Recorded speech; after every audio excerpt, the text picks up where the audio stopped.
Saya sakit, saya sakit, saya kritis dalam waktu 3 hari, dan ada kemungkinan besar meninggal.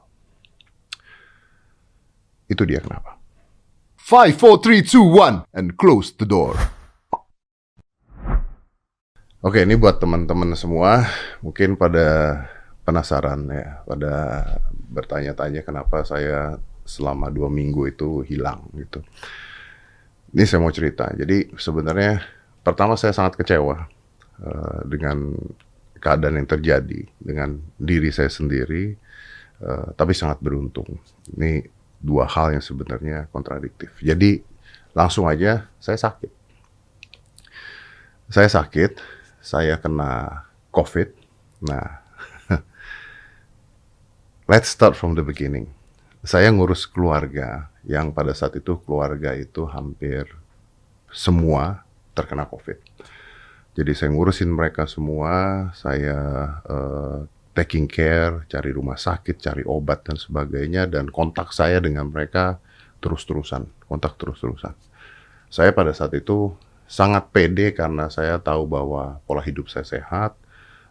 Saya juga ya prokes pada saat itu, tapi ternyata sepertinya viral load-nya saya terlalu tinggi. Lalu saya cek tiap hari antigen, dan saya ternyata COVID ketika di antigen.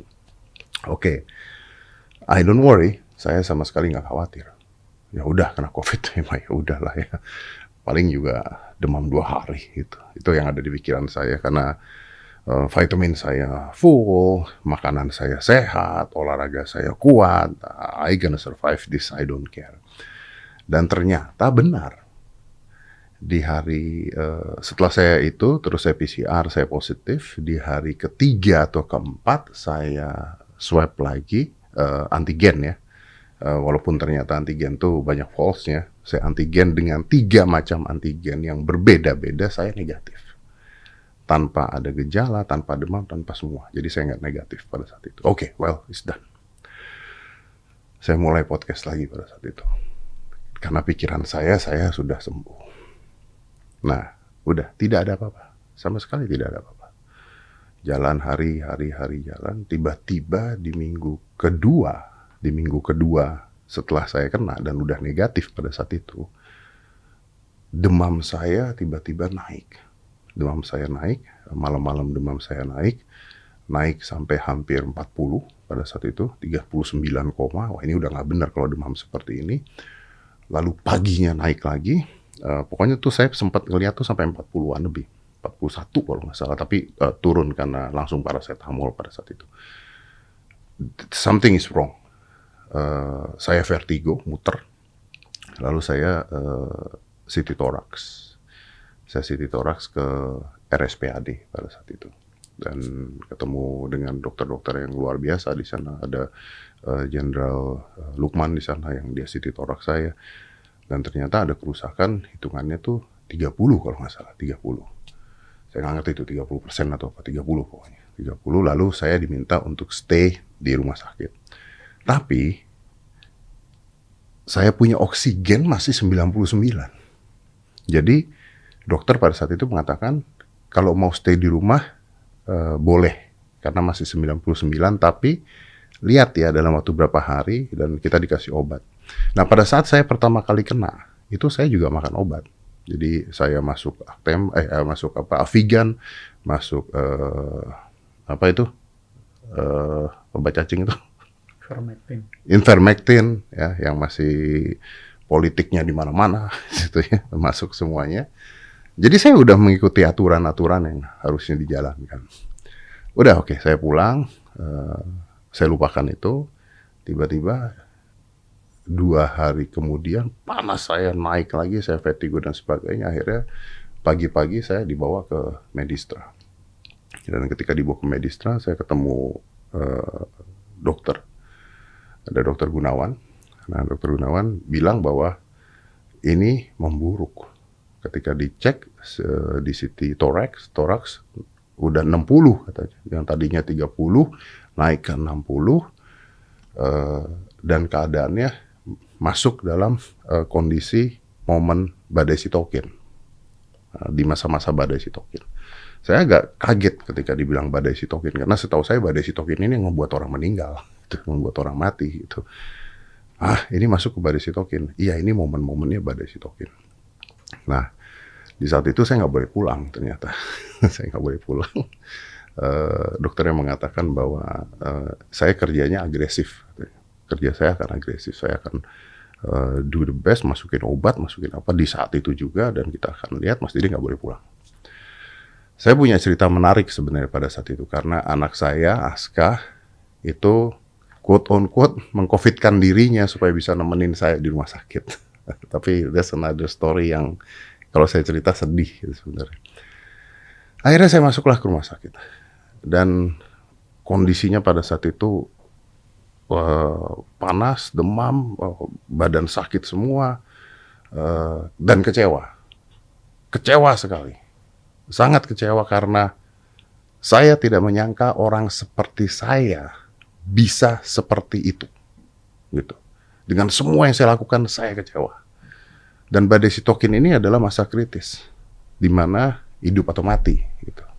Nah, saya langsung aja, itu yang sebenarnya terjadi. Makanya saya harus hilang pada saat itu. Karena situ toraks saya berantakan dan udahlah. Di depan saya ada dokternya, ini adalah Dokter Gunawan. Dok, anyway, thank you very much. Saya banyak dibantu dokter waktu saat itu. Di RSPAD ada Dokter Lukman, terus saya ada kenal dokter pribadi saya, ada Dokter Weni pada saat itu, chat-chatan saya, dan Dokter Marcella, banyak sekali Dokter Marta, yang datang ke rumah juga ada, dan tapi Dokter Gunawan ada dokter yang menangani saya.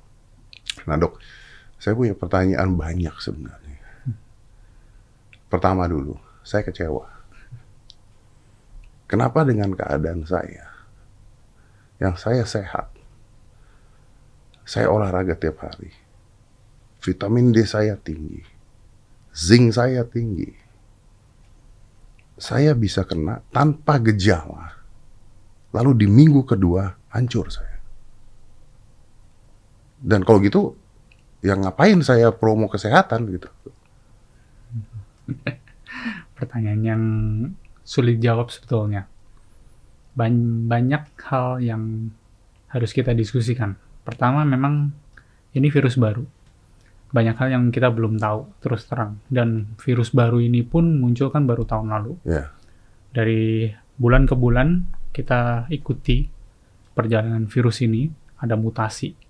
Ada mutasi, bahkan sampai terakhir ada mutasi dari varian Delta, varian Lambda, dan kawan-kawan. Dok, maaf saya potong. Pada saat awal-awal virus masuk ke sini, itu kan prokes baru awal-awal. Tidak semua orang prokes bener. Betul. Saya juga nggak prokes dok, dan nggak kena tuh. Oke. Jadi masalah kita mulai dari awal dulu, masalah kena transmisi. Kapan orang kena, kapan orang enggak. Jadi gini, COVID ini sampai sekarang masih banyak perdebatan masalah transmisinya. Nomor satu, apakah ini airborne atau menular lewat udara? Itu sampai saat ini belum terbukti bahwa ini airborne. Tapi ada teori yang bilang ini bisa ditularkan di dalam satu ruangan tertutup. Ada yang dinamakan fomites. Fomites itu adalah begini. Kita ngobrol, kita batuk. Pada pasien yang sakit kan batuk. Itu keluar droplets. Droplets itu ada semacam partikel kecil, percikan, dan itu bisa ngambang di udara. Selama beberapa saat. Kalau ventilasi udara di dalam ruangan itu tidak baik, dia bisa stay sekitar 20-30 menit. Dan itu bisa terhirup oleh orang lain yang berdekatan. That's why masker dua-duanya. Jadi ada ibarat, saya pakai masker, Anda pakai masker, kemungkinan menularnya 0,4%. Karena Anda batuk ketutup. Anda juga tutup. Saya ketutup, saya jaga jarak. Jaga jarak. That's I get it. Jadi ada penelitian, satu keluarga yang salah satu keluarganya kena, dari 10 orang, 7 orang kena, 3 orang tidak. 70%.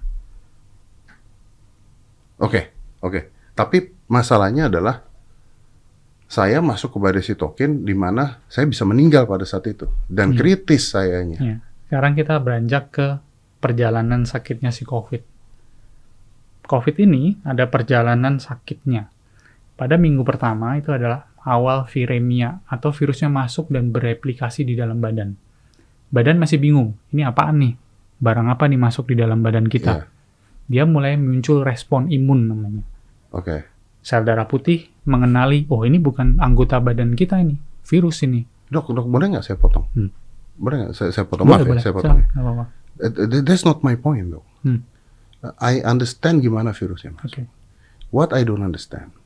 Kenapa ada badai sitokin? Satu itu. Yang kedua, kenapa ada orang yang kena baik-baik saja, yang tidak lebih sehat dibandingkan saya?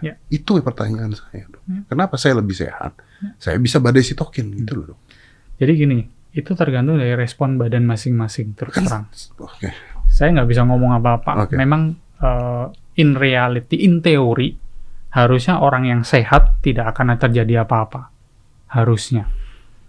Tapi ada beberapa teori yang bilang orang yang sehat kadang-kadang respon imunnya berlebihan. Jadi dia itu makan virusnya, sel darah putih akan mengenali virusnya, kemudian dia makan. Waktu dia makan, virus itu sulit dibunuh, jadi dia bunuh diri sel darah putihnya. Waktu dia bunuh diri, dia pecah. Dia mengeluarkan zat peradangan. Itulah yang membuat peradangan yang berlebihan. Kalau respon imunnya berlebihan. Itu bisa terjadi. Tapi ada riset yang mengatakan kalau kita olahraga seminggu 150 menit, kemungkinan masuk rumah sakit lebih kecil. Ada riset? Betul. Tapi untuk kasus COVID ini tidak berlaku. Terus terang. Itu riset katanya kalau untuk COVID katanya. COVID, betul. Masalahnya gini, itu ada riset dari skala yang besar. Masalahnya COVID ini respon imun masing-masing orang berbeda-beda. Tidak bisa digeneralisir. Kita kadang-kadang menangani pasien juga case by case. Gitu loh. Tidak bisa, oh ini semua nanti pakai ini semua pasti sembuh, tidak. I get it. Saya paham sedikit di sana. Tapi apakah keadaan kesehatan tubuh saya membantu pada saat saya kemarin kritis itu? Iya, membantu. Kenapa? Karena Anda dari awal sebetulnya tidak ada gejala. Ya kan? Anda bilang tadi cuma 2-3 hari tapi udah merasa enak habis itu. Dan respon imunnya negatif. Respon imunnya appropriate waktu itu. Mungkin pada saat minggu kedua ada sesuatu hal yang men-trigger peradangannya lebih tinggi. Bisa berupa obat-obatan, bisa berupa apapun yang Anda konsumsi saat ini yang men-trigger. Itu yang membuat itu? Iya. Bisa. Apakah di masa kritis saya tersebut kesehatan yang saya lakukan kemarin-kemarin membantu saya untuk hidup? Iya, membantu sekali. Karena waktu saya mulai treatment ke Anda, responnya cukup responsif, cepat. Dan waktu 1 hari 24 jam demam Anda langsung turun, tanda peradangan Anda semuanya langsung turun, dan masa recovery Anda lebih cepat dibandingkan orang yang memang sudah ada comorbid, penyakit lain atau orang tua. Karena saya tidak ada komorbid, tidak ada gula, tidak ada macam-macam, dan tidak obesitas. Betul sekali. Obesitas mempengaruhi? Mempengaruhi sekali. Mempengaruhi sekali? Ya. Kenapa dalam keadaan saya mau lari ke badai sitokin ini ya, tapi kenapa dalam keadaan saya drop seperti itu, dan masuk di dalam momen badai sitokin, kenapa saturasi saya baik?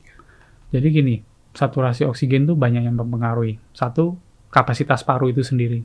Anda olahragawan, kapasitas paru Anda, VO2 max-nya pasti tinggi. Permukaan paru-parunya pasti lebih luas, dan kapasitas parunya lebih bagus ketimbang orang yang tidak pernah olahraga. Itu satu. Dua, kondisi jantung Anda. Kondisi jantung Anda pasti sehat sekali. Itulah yang menyebabkan kenapa saturasi Anda masih cukup baik. Walaupun Anda mengalami demam, peradangannya kalau dilihat dari CT scan sudah mulai banyak bagian paru yang mengalami peradangan. Ya dokter nakut-nakutin waktu itu, ini udah 60 nih. Kalau nggak gitu Anda nggak mau dirawat.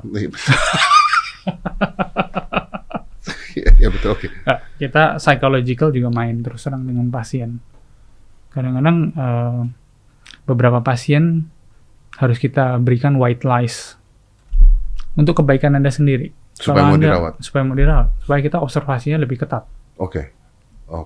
Supaya Anda bisa lihat apa yang terjadi. Iya. Nah, si oksigen ini tidak menurun artinya juga karena tidak ada komorbid, bisa? Bisa. Karena pola hidup sehat? Betul. Ini pertanyaan agak bodoh. Apakah apakah saya karena pernah dengar juga, apakah jumlah otot itu membantu oksigen, penyimpanan oksigen? Jadi oksigen itu secara tubuh kita, kadar oksigen itu tergantung dari beberapa hal, jantung, paru, otot-otot juga. Tapi sebetulnya otot itu lebih ke arah penyimpanan glikogen atau cadangan gula untuk tenaga, bukan untuk oksigen terus terang. Jantung dan paru yang mempengaruhi untuk oksigen. Tapi karena olahraga, parunya kapasitasnya lebih besar. Jadi dia tidak drop. Ya. Kalau saya drop pada saat itu apa yang terjadi? Kalau Anda drop, terus terang yang jelas paru-paru yang terkena akan luas dan itu mempengaruhi penyerapan oksigen. Kalau drop, dia makin jelek parunya. Saya nggak ngerti. Kalau drop dia makin jelek, atau kalau parunya jelek dia jadi drop? Kalau parunya menjelek, saturasi oksigen pasti turun. Pasti turun, karena kapasitas penyerapan parunya kan jadi terganggu. Paru-parunya meradang, dia tidak bisa bekerja. Tapi pada saat itu ada pasien juga yang di bawah saya. Saya 60, misalnya dia cuma 30, tapi oksigennya turunnya habis-habisan. Nah kok bisa? Kan paru-parunya tidak lebih jelek. Jadi gini, masalahnya adalah kita tidak bisa periksa saturasi oksigen saja. Kita mesti periksa kadar oksigen di dalam darah. Karena gini, kadang-kadang ada beberapa orang, terutama mereka dengan komorbid, misalnya beliau dengan ada diabetes atau orang tua. Kalau kita demam, terjadi vasokonstriksi, pembuluh darah kita tuh jadi mengecil. Untuk apa? Untuk menyalurkan temperatur suhu itu di dalam suhu badan core, intinya. Jadi kadang-kadang kalau demam kita dingin, tangan kita dingin, kaki kita dingin. Itu kalau diperiksa di saturasi suka turun juga. Karena aliran ke situ terhambat, berkurang.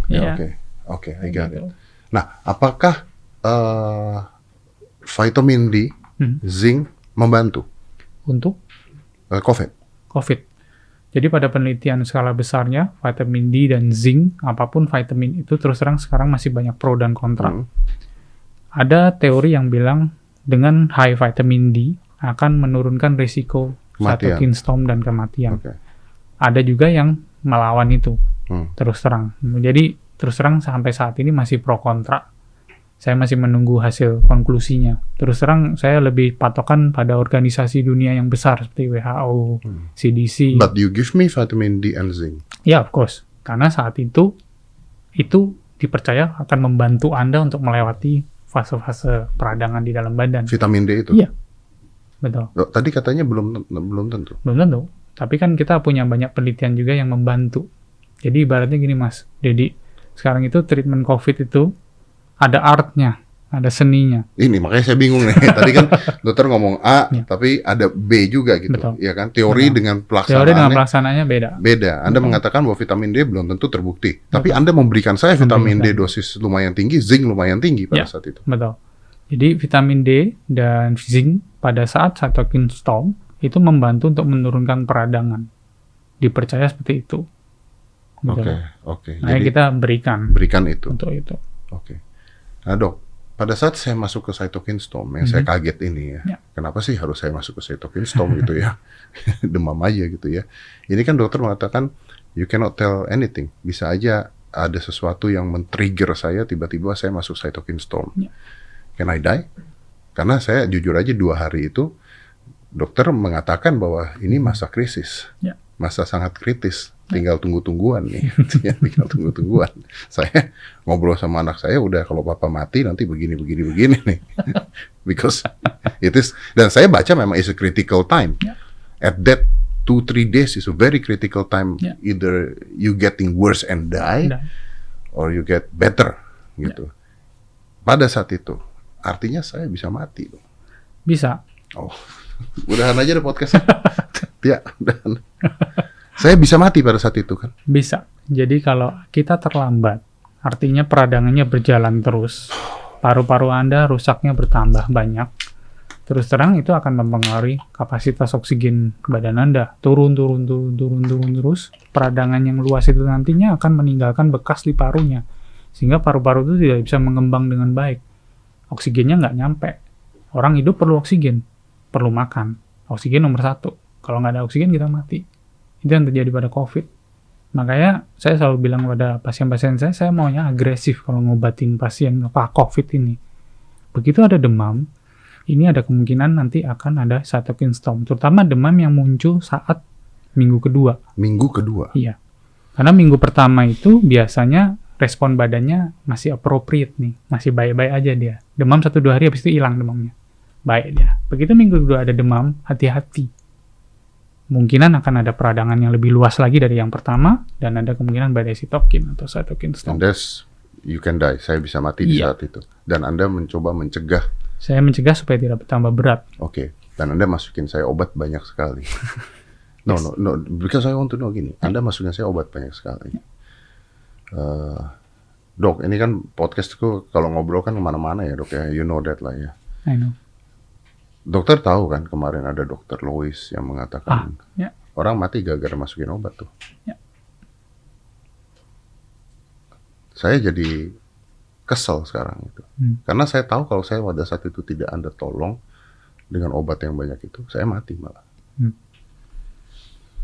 Oke, so obat yang saya berikan, saya sesuai patokan. Jadi dokter bekerja selalu ada patokannya, guideline-nya, prosedurnya. Tapi di luar dari guideline itu, kita harus improvisasi. Contohnya gampangnya gini, ada demam, minum Panadol. Demamnya turun, habis itu demam lagi. Kasih Panadol lagi, demamnya turun lagi, naik lagi demam lagi. Pasiennya komplain, dok saya demamnya masih tinggi terus nih, badan saya sakit semua, pegel semua. Loh, selain paracetamol, kita punya obat demam lain, anti radang yang lain misalnya.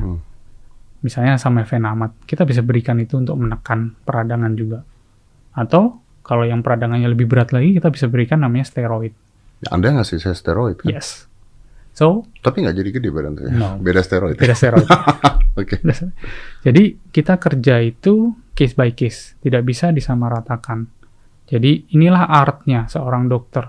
Sebenarnya kita itu kerja memang ada patokannya, tapi kita lihat dari kasus per kasus. Kalau misalnya waktu awal Anda masuk ke saya langsung berikan sesuai terapi dari standar WHO, Kemenkes. Kita lihat responnya. Waktu Anda masuk pertama, ada demamnya tinggi, kita berikan paracetamol IV drip, turun dia. Setelah itu Anda ingat nggak malamnya demam lagi? Di saat itulah saya mulai masuk steroid. Kenapa? Karena peradangannya waktu itu ditunjukkan oleh nilai laboratorium semuanya meningkat terus. Jadi peradangan saya tuh meningkat terus? Ya, CRP-nya tinggi. CRP itu adalah nilai laboratorium. Berarti saya naik peradangannya. Jadi badan Anda tidak bisa overcome peradangannya sendiri. Jadi mau nggak mau kita harus turunkan nih peradangannya. Pakai obat apa? Steroid itu. Dengan steroid Anda demamnya langsung turun, nilai CRP-nya setelah kita nilai dicek ulang turunnya signifikan. Oke. Artinya? Jadi, ya artinya dengan steroid itu kita bisa menekan peradangan yang terjadi. Dan artinya sebagai dokter Anda belum tentu mengikuti sebuah pedoman yang harusnya ada dong? Iya, betul. Karena gini, kalau pedoman yang ada adalah untuk steroid kita berikan kalau ada desaturasi. Di penelitian besarnya ya, skala besarnya, pemberian dexamethasone atau steroid pada pasien dengan COVID itu dianjurkan kalau ada saturasi oksigennya yang mulai turun. Tapi kalau kita menunggu seperti itu, recovery phase-nya lebih lama lagi. Jadi Anda sikat dulu? Saya sikat dari awal. Sebelum Anda terjadi kerusakan yang lebih berat di dalam paru-paru Anda, kita stop dulu peradangannya. Makanya Anda kerusakannya tidak berlanjut parah lagi. Dan saturasi Anda nggak pernah turun parah. Ya, paling rendah 97 kan. 97 paling rendah. Ya. Terus sampai situ kembali lagi ke 99. Iya. Sempat 100. Sempat 100 ya. Gitu. Nah dokter tahu bahwa saya akan survive di hari keberapa? Ketiga? Ya. Saya tuh 3 hari deg-degan ya, hidup atau mati. Saya apa lagi Pak? Saya lebih deg-degan lagi. Loh serius loh dok ini. Serius. Dokter pada saat itu deg-degan kalau sayanya mati gitu? Iya. Oh ya? Tanggung jawab kan di saya. Saya dokter penanggung jawabnya.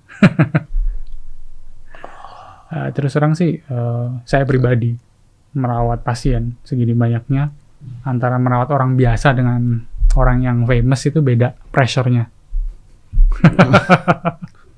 Beda pressure, Pak. Karena lebih cerewet atau kenapa? Bukan dia cerewet ya. Sebenarnya sih saya selalu memperlakukan pasien saya selalu sama. Sama. Betul. Mau Anda presiden, mau Anda siapa, antri ya antri. Ya, ya saya juga ngantri tuh. Anda juga ngantri kan? Ya, saya juga ikutan ngantri. Sorry. Tapi nanti ceritanya aja bahwa ketika saya di UGD ada kisah lucu karena samping saya nendang ranjang. Saya udah lupakan itu. Nah, dokter takut pada saat itu saya memburuk dan meninggal. Itu ada gitu. Ada. Sebenarnya itu terjadi pada semua pasien sih, bukan untuk Anda. Anda. Cuman ya. Dan memungkinkan itu terjadi. Memungkinkan kalau memang terapi standarnya tidak berhasil, ya saya harus cari terapi yang lebih lagi untuk menekan peradangan yang terjadi. Dan belum tentu berhasil juga. Belum tentu berhasil juga. Karena yang selama saya menangani COVID setahun terakhir ini memang ada beberapa orang dengan terapi standar membaik seperti Anda. Ada beberapa orang yang harus terapinya kita excel pakai obat-obatan yang lebih tinggi lagi daripada yang standarnya. Sampai obat-obatan yang masih dalam bentuk research. Oke, I understand that. Dan itu pun sudah kita berikan, tetap pasiennya tidak selamat. Oke. Ada beberapa hal yang tidak bisa dijelaskan. Ada nggak orang sehat tanpa komorbid? Tidak obes, tidak apa. Sesehat saya, meninggal juga. Persentasenya lebih sedikit dibandingkan mereka yang... Tapi ada dong? Tapi ada. Terus terang sih, kemarin kita ada pasien usia baru sekitar 35 tahun, tanpa komorbid, tanpa ada masalah apapun. Kalau dibilang sehat juga, dia jarang olahraga memang. Tapi tidak ada komorbid sama sekali, masih muda, dan tidak survive dari COVID. Baru meninggal. Ya. Ini baru atau? Oh, sudah yang kemarin. Yang selama pandemi yang surge bulan Juni Juli kemarin. Di depan kamar saya itu ada orang sudah 2 bulan. Iya, betul. Iya, betul. Ada beberapa pasien yang memang survive dari cytokine storm, kerusakan di parunya parah. Dia perlu waktu untuk pemulihan, kebutuhan oksigennya masih lama. Jadi dia masih dirawat di rumah sakit sampai kadang-kadang 2 bulan memang. Oke. Tapi kalau saya ambil kesimpulan, artinya kekecewaan saya tentang saya olahraga dan sebagainya salah. Anda tidak perlu kecewa sebetulnya. Justru kalau menurut saya pribadi sih, Anda olahraga, Anda gaya hidup sehat Anda sampai saat inilah yang menyelamatkan Anda dan membuat recovery Anda lebih cepat ketimbang orang yang lain. Oke. Thank you, Dok. Kalau gitu vitamin dan sebagainya juga nggak salah sebenarnya. Nggak salah. Oke, Dok. Saya mau tanya, Dok. Pada saat saya di sana, saya mau tanya tentang dokter sebenarnya. Pada saat di sana, banyak suster-suster yang cerita tentang Anda. Nah, ini saya mau pribadi nih bicaranya. Banyak suster-suster yang bicara pada saya, entah kenapa gitu. Kalau ngomongin Anda, dibilang katanya saya kalau ke dokter maunya ke dokter Gunawan. Kenapa? Ya karena dokter Gunawan kalau kita nggak punya uang kita nggak bayar. Kita nggak bayar. Katanya. Oh ya, iya. Terus banyak pasien-pasien juga yang tidak bayar sama dokter. Terus banyak pasien-pasien juga yang dokter cariin obat yang mahal, tidak bayar. Karena memang saya nggak bisa nyalain rumah sakit ya, karena rumah sakit is a business. Yeah. It's a business. Ya bangkrut kalau caranya gitu. Yeah, betul. Tapi Anda tanggung obat-obat yang bahkan mahal itu dengan uang Anda pribadi. Ya. Yeah. Why? Lebih ke masalah moral ya. Saya jadi dokter bukan untuk cari uang. Saya jadi dokter untuk menolong orang, terus terang. Dan itu memang ditanamkan dari kecil oleh orang tua saya, bahwa kamu kalau menolong orang, jangan tanggung-tanggung, jangan setengah-setengah. Kalau kamu punya uang, tolong orangnya. Kalau kamu punya 1, kamu kasih setengah, nih orang nggak selamat, ya udah kamu kasih 1. Tuhan akan mengembalikan 1 itu dengan bentuk yang lain. Itu yang selalu saya pegang sampai sekarang. Jadi memang sih saya sering membantu pasien saya yang ibaratnya kurang mampu ya. Karena memang di rumah sakit swasta kan tidak ada bantuan dari pemerintah juga. Kemudian ada beberapa yang asuransinya mungkin limited ya. Dan saya perlu obat ini untuk menyelamatkan. Bukankah rumah sakit swasta juga kalau COVID bisa ditanggung pemerintah? Bisa. Tapi untuk beberapa ini ada kuotanya dari pemerintah. Tidak semua tertanggung. Dan ada obat-obat yang aneh-aneh itu. Iya, betul. Yang ekstra itu. Bukan aneh sih Pak sebetulnya. Memang di penelitiannya ada, tapi tidak tertanggung di dalam. Bukan saya ngomong aneh karena memang susah nyarinya maksudnya. Iya, itu juga. Dan mahal. Ya. Dan Anda pernah sampai memberikan itu? Ya. Dengan uang siapa? Uang saya pribadi.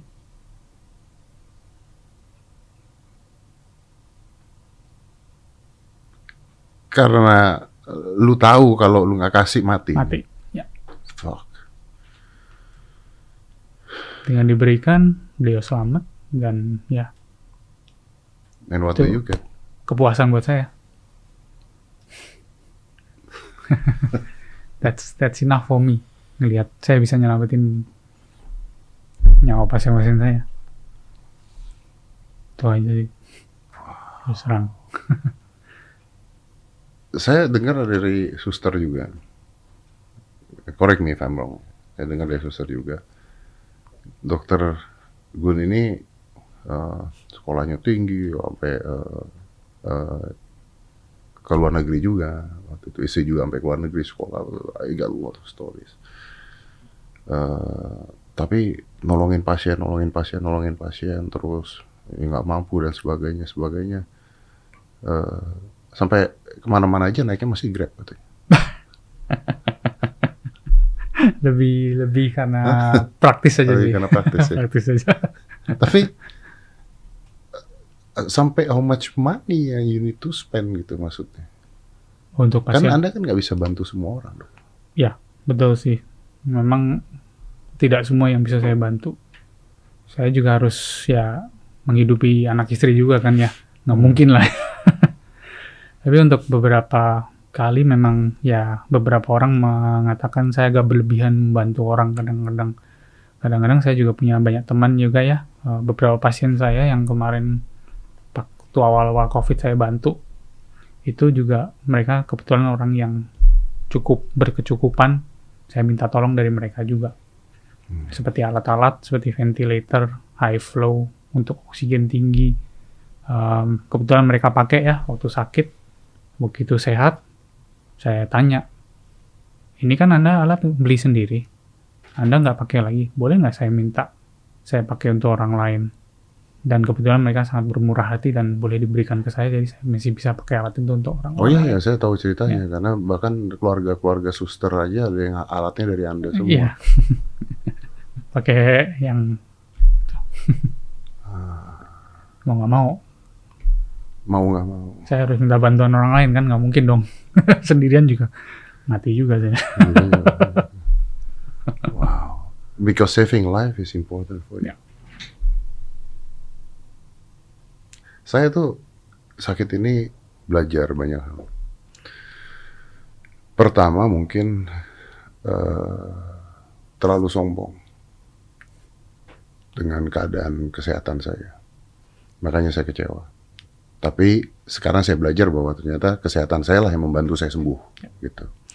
Yang kedua, saya belajar momen antara life and death itu seperti apa. Gitu. Makanya saya ngobrol dengan anak saya berdua, masuk, udah ngomong macem-macem sama dia. Kalau papa nggak ada terima gimana. Yang ketiga saya pelajari bahwa di luar sana yang tidak percaya rumah sakit, tidak percaya dokter, atau ada orang-orang yang ngomongin, wah nanti di dokter di rumah sakit dimatiin dan sebagainya. They're idiots.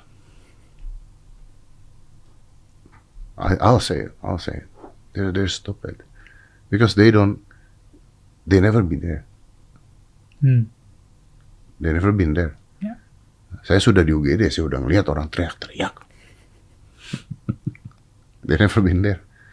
They never been checking their thorax yang hancur. Gitu. Jadi itu yang sebenarnya terjadi. Dan saya belajar bahwa ada dokter-dokter yang memang akhirnya gara-gara COVID ini bukan hanya berjuang tapi harus merelakan banyak hal buat pasien akhirnya. Nah, Dok, kan saya tuh juga kita tuh dari IPB, Indonesia Pasti Bisa. Itu yang waktu itu bikin gerakan masker, gerakan masker Indonesia waktu itu. Terus kita juga yang bantu ventilator dan sebagainya pada saat itu. Gitu. Kisah dokter ini nyampe ke sana. Kisah dokter itu nyampe ke sana. Jadi kita dari IPB juga ini from the person behind it lah, kita mau ngasih apresiasi ke dokter karena you're amazing. Ngasih apresiasi supaya dokter pun bisa membantu orang lain, bisa membantu orang banyak, gitu Dok. Jadi yang pertama pastinya we have two things itu. We have two things. I have this for you to help other people too, untuk bantu orang lain juga Dok.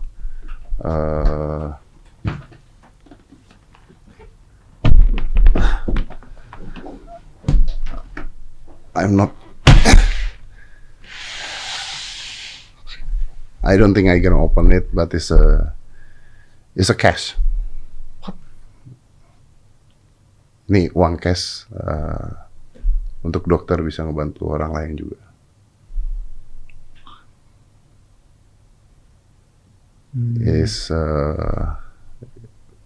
Udah tinggal usah disebutin lah pokoknya berapa jumlahnya. This is a cash untuk dokter bisa bantu orang lain. And use it because if we help you to help other people, I think we help other people. Dan yang kedua, we also have something for you. Kita keluar lagi.